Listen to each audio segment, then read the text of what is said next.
Welcome to Building the $1 Billion Business, the podcast where we dive deep into the strategies, insights, and stories behind the world's most successful financial advisors and introduce content and actionable ideas to fuel your growth. Together, we'll unlock the methods, tactics, and mindset shifts that set the top 1% apart from the rest. I'm Ray Sclafani, and I'll be your host. Okay, well, let's get straight into it. If you lead any meaningful business in this industry, advisor movement reports are not industry gossip. They're not recruiter chatter, and they're an early warning system. They tell you where confidence is building and where it's quietly eroding. They tell you which leadership environments professionals trust the most and where long-term value actually feels real.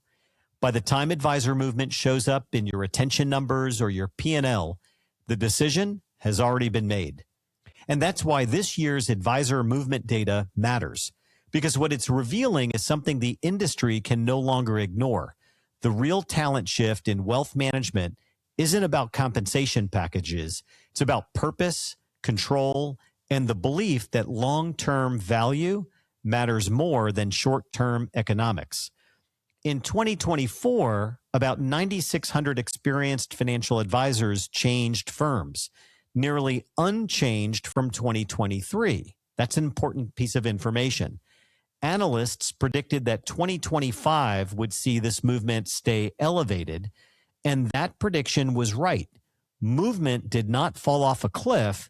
It continued because advisors are making intentional decisions, not random transitions.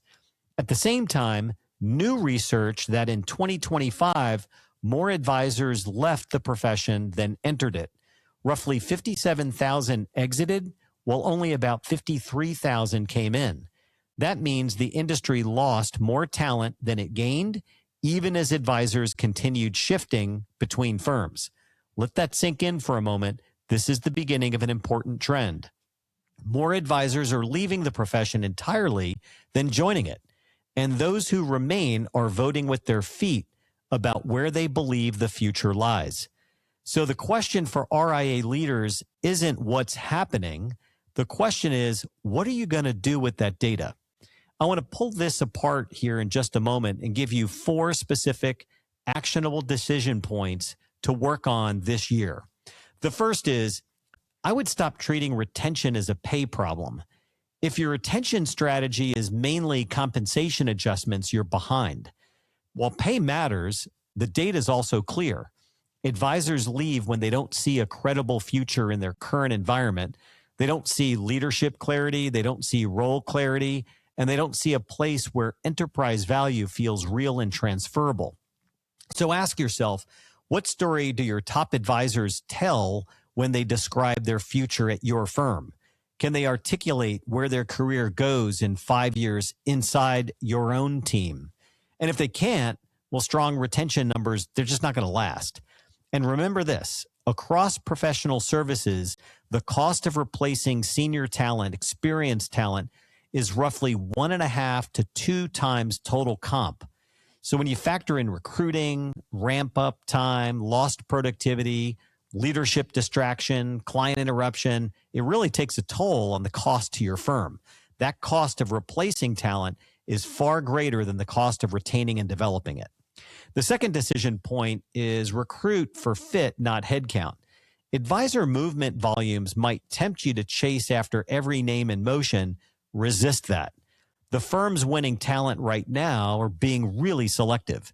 They choose advisors who align with their process, their culture, their growth model. They know misalignment creates long-term drag. So look at your pipeline. Does every advisor on your radar align with your long-term strategy, or are you recruiting out of fear of losing ground? How do you see the process that your firm deploys for screening around mindset, around those you attract as enterprise value builders, not just AUM gatherers?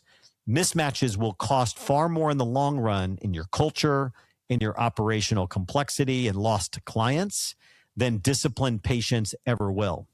The third decision point is think about aligning your custodian or even your broker-dealer relationships with strategic purpose. Here's a pivot too many leaders overlook.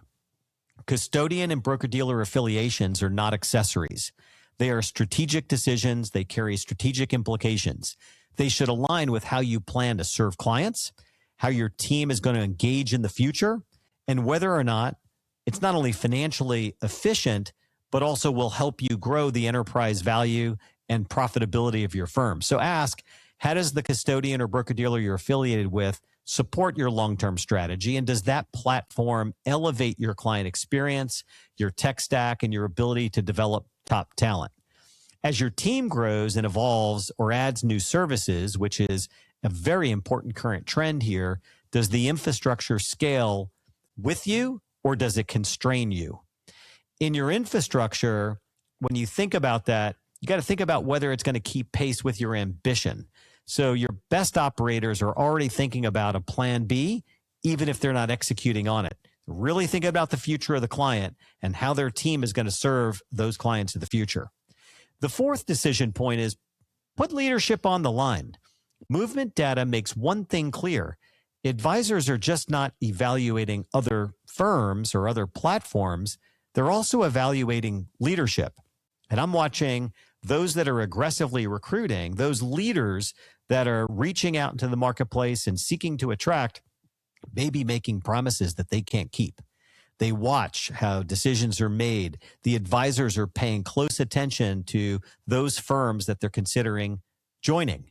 They notice when leaders develop other leaders. They pay attention to whether everything still bottlenecks with one person.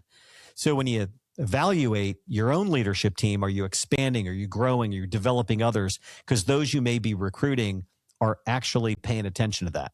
I'd ask these couple of questions. What conversations are you having about leadership development with your senior and mid-level advisors?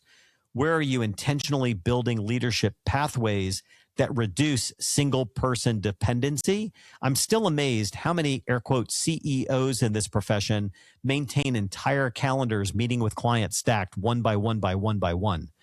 If your firm's growth still revolves around a single founder's decisions, well, advisors are going to see that as a bottleneck and ultimately a ceiling. Here's a few final hard questions for reflection. Number one, how strong are the relationships between your existing team members and key advisors in your team, in your firm? Two, what is the real cost to your business if one or two critical professionals quietly decided to leave in the same year? Third, have you actually quantified the retention risk tied to strategic ambiguity, leadership bottlenecks, or platform misalignment? Well, the truth is pretty simple. Advisors are not moving because they want more change. Nobody wants to move for that reason. They're moving because they want more control over their future for their clients and a clear line of sight as what that looks like. So if your firm provides all of that, well, you're going to keep the best people. If it doesn't, no amount of pay bump is going to save the retention. And that's the signal the movement data is sending. And for leaders who want to build something that lasts, it's time to act on it. Thanks for listening. Well, thanks for tuning in, and that's a wrap. Until next time, this is Ray Sclafani. Keep building, growing, and striving for greatness. Together, we'll redefine what's possible in the world of wealth management. Be sure to check back for our latest episode and article.